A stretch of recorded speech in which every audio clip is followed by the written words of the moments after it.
solving things. We've learned all of the algebra skills for simplifying, and now we're going to apply those simplifying skills to solving equations. So there's a pretty logical sequence there.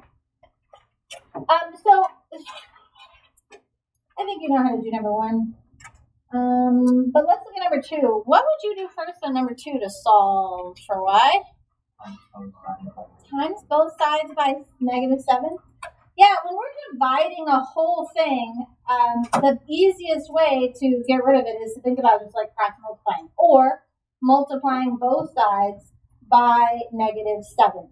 So when you times by -7 and divide by -7, that cancels itself out.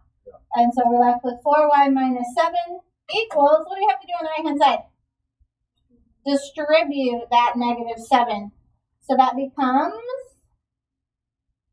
-7 plus 42y. Very good. -7 plus 42y. Very good.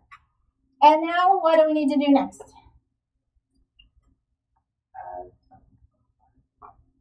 I went with the y source. Subtract 4y. Okay, we can certainly do that. I'm going to subtract 4y. So -7 equals -7 plus 38y. All right. And then?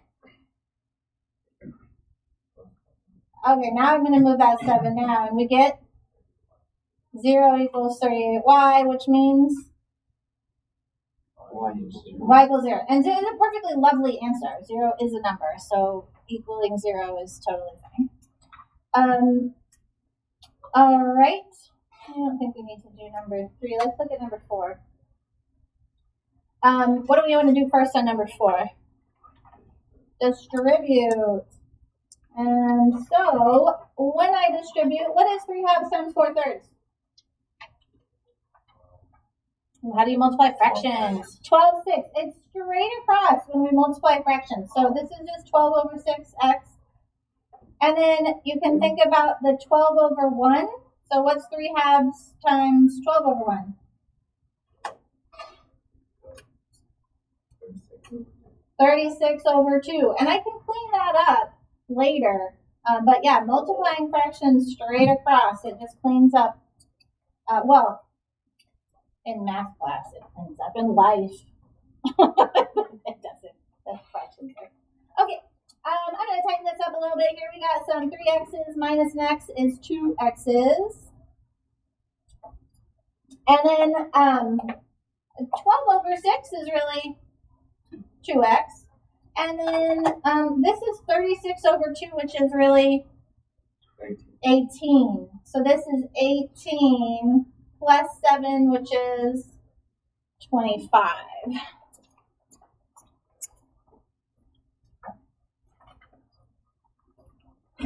All right, okay, and then what happens? Subtract 2x and subtract 2x. So we get, they cancel out. Yeah, we get 11 equals 25. True, false? Totally false. 11 does not equal 25. Not in this world. This is no solution. So here we had one solution on number 2. We had one solution, one value for y that satisfied the equation. We had no solution on this one. This generates a false statement. And so that's no solution. What's the other option you could get? Infinite solutions. What does that look like? And that's this one, number 3, infinite. I-N-F-I-N-I-T. Infinite solutions. What do you see when you get an infinite solution scenario? They equal each other. Something very, very true. Like 42 is equal to 42. You get a very true statement, something that is always true, okay? So that's what happens when we get infinite solutions. I can plug in any number for W. I can plug in a 12, and it's always going to balance. I can plug in a 74 for W, and it's always going to balance. This equation is true all the time. All right. Fabulous. Infinite solutions, no solutions. Okay. So solve the following equations. for the specified variable. These are literal equations, meaning they're just full of letters.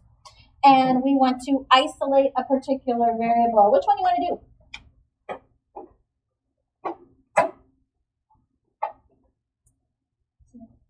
6, okay. So for number 6 here, it says solve for b sub 1. So we want to get b sub 1 isolated. It's very much trapped inside of parentheses right now. So what do you want to do first? Multiply by Okay, I love multiply by 2. That's great. So I can multiply both sides by 2 times by 2, or 2 times a half is just 1, so that goes away. So I get 2a equals h times the quantity b sub 1 plus b sub 2. And again, I'm trying to get b sub 1 isolated. I really need to get it out of those parentheses if I can do that. Divide by h is absolutely an option. Right now this says h times this whole group. The easiest thing to do is to say, hey, instead of multiplying it in and then having to divide later, let me just go ahead and divide it now. So I can divide both sides by h times by h divided by h cancels out. And so now I have 2a divided by h equals b sub 1 plus b sub 2. There's nothing in front, and so I don't need those parentheses anymore. And so all I have to do is subtract the b2. So 2a divided by h, subtract b sub 2 equals b sub 1. Yay. Yay. Good job. That's great. Let's do number 7 because, oh, and 8 actually. They're both tricky. All right, number 7 says isolate y. We want to get y all by itself. There's lots of things going on. What do you want to do first? Subtract 3x by both sides. Yep, subtract that 3x to the other side. So I have 4y squared equals 7z minus 3x. Square root. So after you divide, after you divide. So yeah, let's go ahead and divide everything by 4. So there we go. So we have y squared equals 7z minus 3x all divided by 4. And now, as you said, we have the square root. What do we have to remember when we take a square root? Don't forget the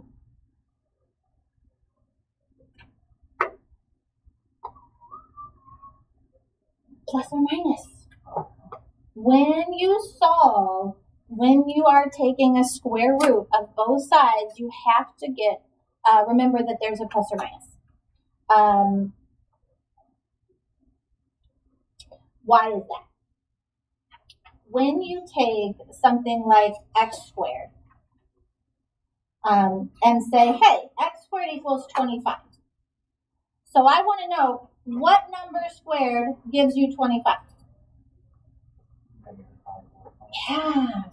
Negative 5 squared, quantity squared, gives you 25, or 5 squared gives you 25. So when we have an equation that we're solving, when we take a square root, we have to remember that x has 2 values that solve the equation. Okay? So it's very, very important that when we're solving, we remember the plus or minus on square roots. Even roots, technically. If it was a 4th root, we'd do that as well. All right, so we have y equals plus or minus. Can I take the square root of 4? Yeah, so I can clean that up a little bit. The square root of 4 is 2, so it turns out there's a 2 in the denominator.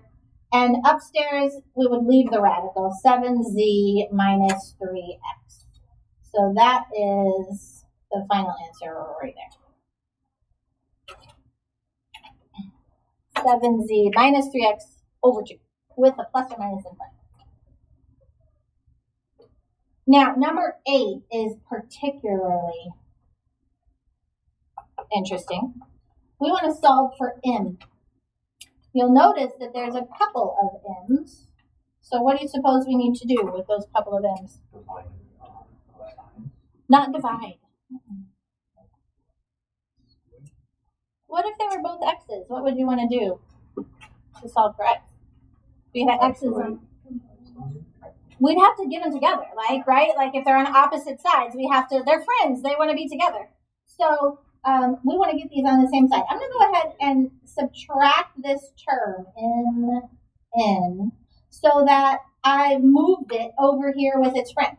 So I have negative p equals 2m minus mn. Now again, we're trying to isolate those m's. This is so weird. Sort of. They have a GCF here. Greatest common factor. What do they have in common? M. So we are going to factor out that M. What do we get if I pull out the M? What's left behind? 2 minus n. 2 minus n. Very good. All right.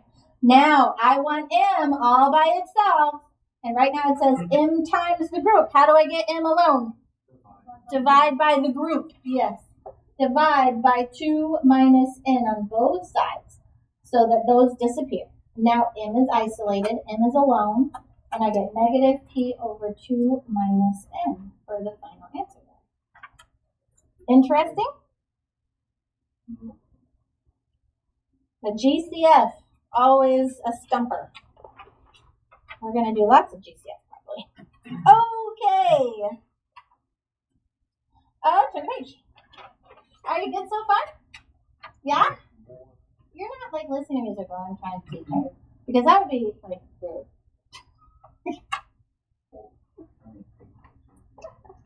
All right. Okay. Absolute value equations are always interesting. Oh, you know what I'm going to do? Let's look at graphs real fast. These are not good graph ones, but this one would be. So when we're solving equations, any type of equations, I love showing this, and I think that hopefully you guys know, but maybe don't.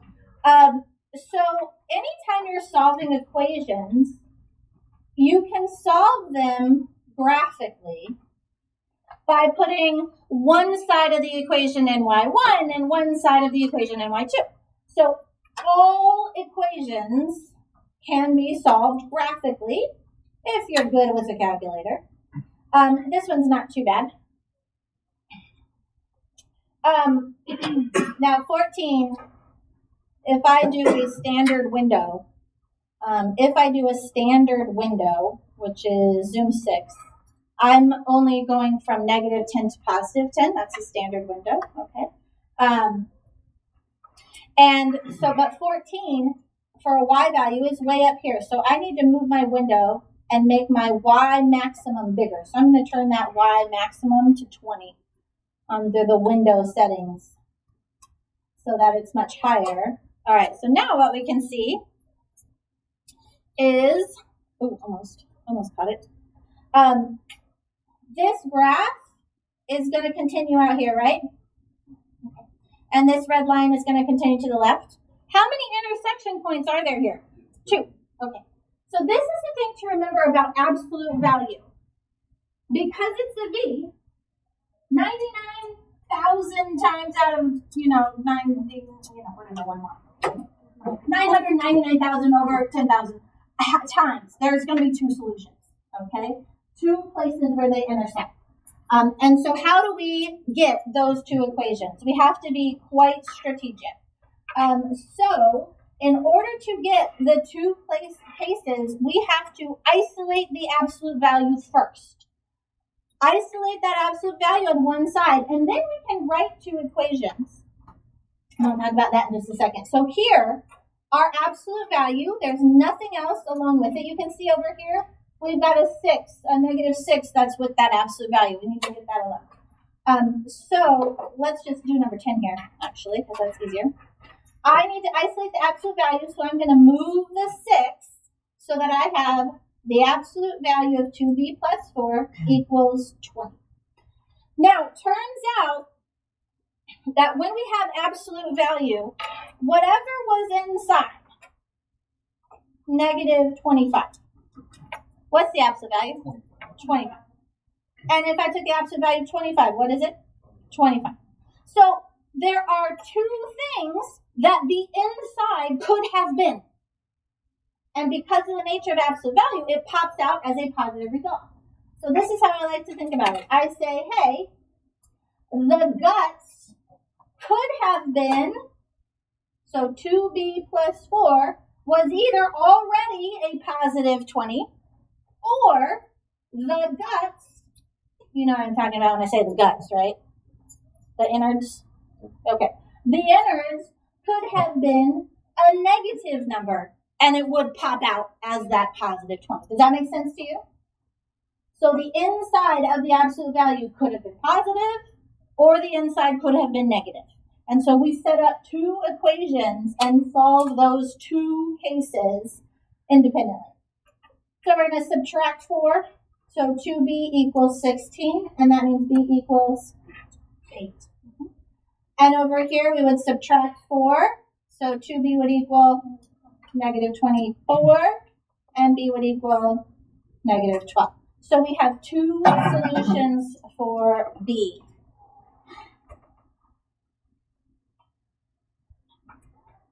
All right, let's look at number 11. Number 11, is the absolute value isolated? No. What do we need to do? Divide by negative 4 on both sides. So we have the absolute value of 7 minus a number equals 9. And now we need to write our two cases. What are the two cases? Okay, so the guts, 7 minus a could have been 9, or 7 minus a could have been negative 9. Okay. So I'm going to subtract 7, and I get a 2, so that means a is negative 2. And here, I'm going to subtract 7, it's negative 16. And so a equals 16. So two values for a.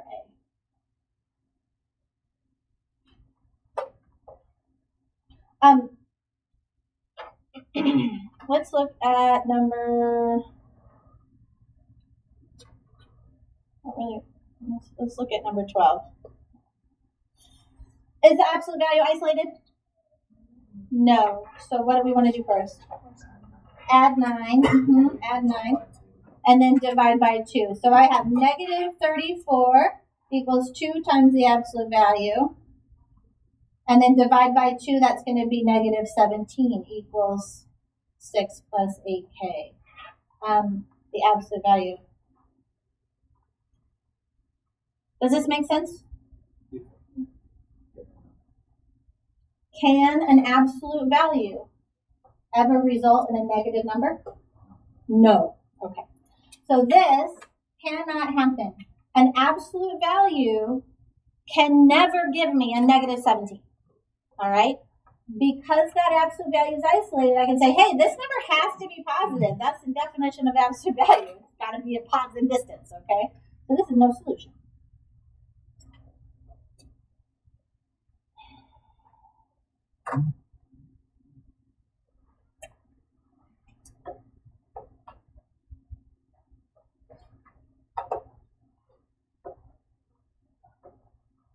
Let's do 13.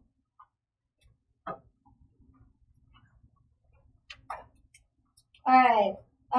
13. What do we need to do first?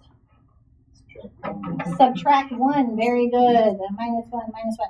So negative 10 equals the absolute value of 9r plus 3 equals negative 30. And then divide by negative 10. So we have absolute value of 9r plus 3 equals 3. That's allowed. Okay, good. So now we can write our two cases. What are the two cases here? 9r plus 3 equals 3. And what's the other one? Equals negative 3. Very good. All right, so I'm going to go ahead and subtract 3 and divide by 9. And same on the other side, but let's see, 9r equals negative 6. So r equals 2/3, negative 2/3.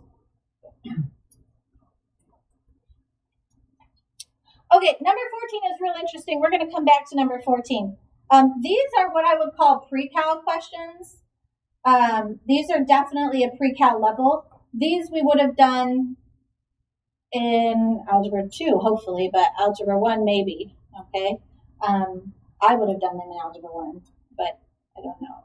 So, but these, 14, 15, and 16 are what I would definitely call a pre-cal level absolute value equation. Let's start with 16. Same as before, we got to isolate the absolute value, so what do we need to do? What do we have to do?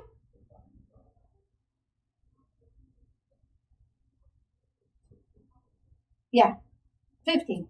Oh, 15, sorry. Add 5, there we go. Add 5 to both sides, so I get the absolute value of 6n minus 7 equals 3n plus 5. All right, so this is okay. Let's see what happens here. I have my absolute value isolated. I need to write my two cases. So once again, my guts, 6n minus 7, could be the positive value, 3n plus 5, or the guts, 6n minus 7, could be the negative value of 3n plus 5. This is where it gets a little tricky, right? So we're doing the opposite of 3n plus 5, which is what? Minus 3n minus 5. So the opposite of that number. All right, so you have to be very careful there. And now we can go ahead and solve these. What do we want to do here first? Minus 3n, so I get 6 minus 3n is 3n.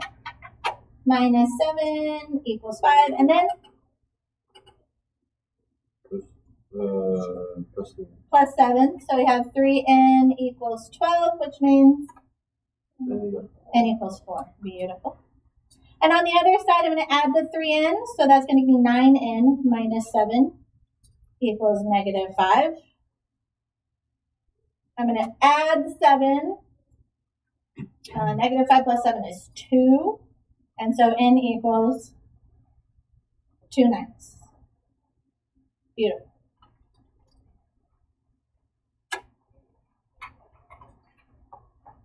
Now, on problems like this, I'm going to say, because of what's going on here, we really should be careful. And really, let's check our answers. Just to make sure that they're valid in the original equation. All right, so if I take my 4 and I plug it in for both ends, let's see, absolute value of 6 times 4 minus 7, and then on the outside minus 5, I get a 12. And on the right-hand side, 4 times 3 is 12. Did that balance? Yeah, okay, so that one checks out. And let's double check 2 ninths as well. So 6 times 2 over 9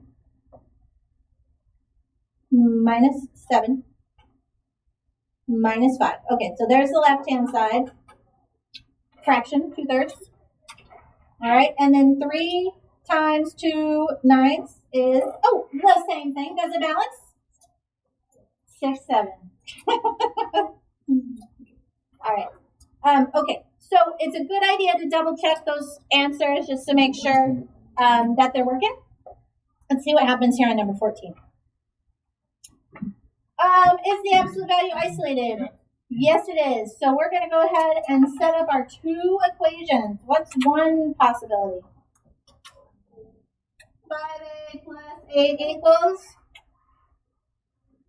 3a minus 10. So that's it pops out exactly the same, the positive value.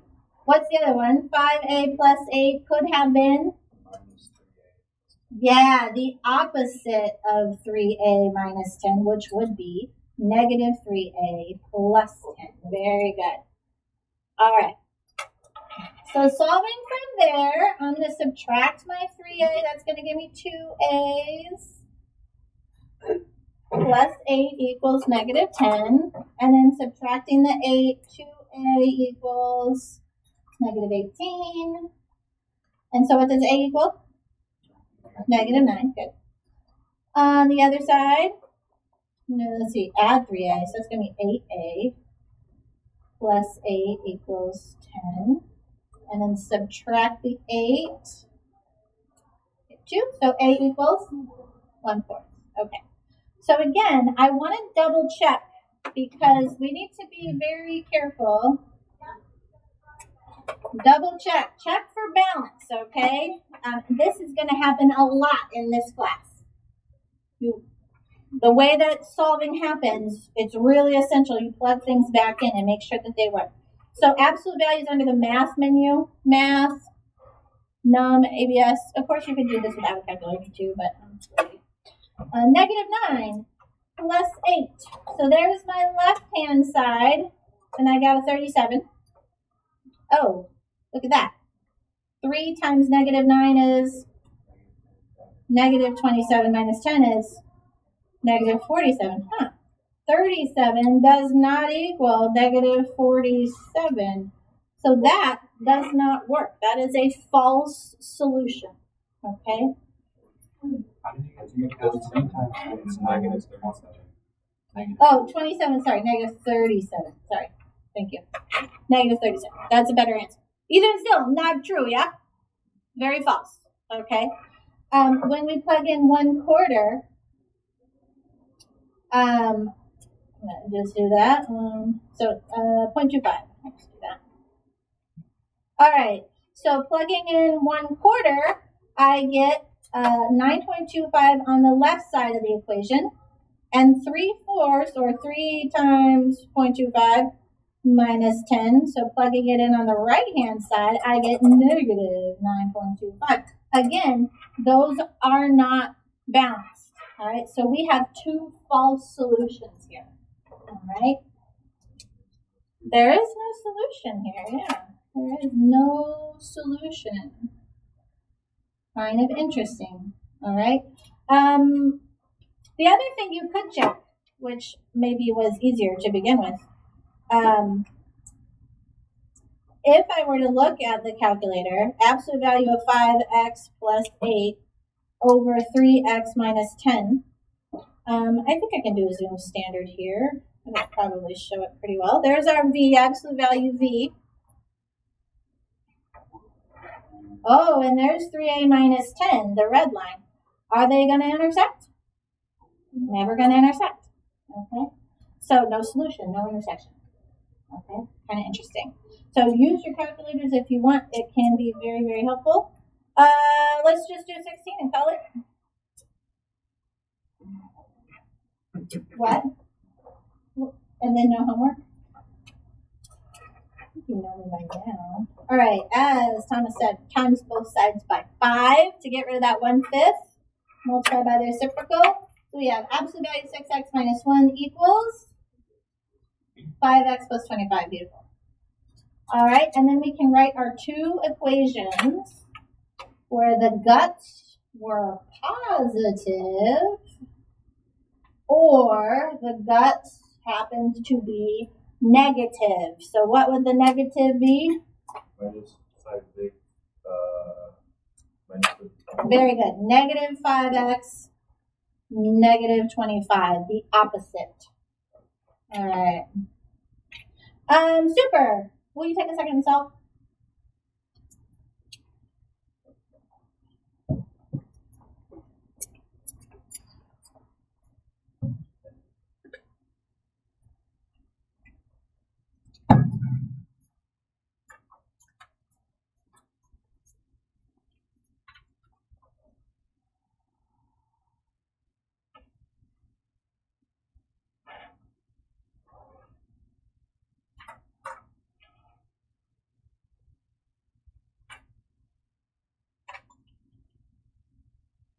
All right, and the answers are 26 and negative 24/11. Do you guys have any questions?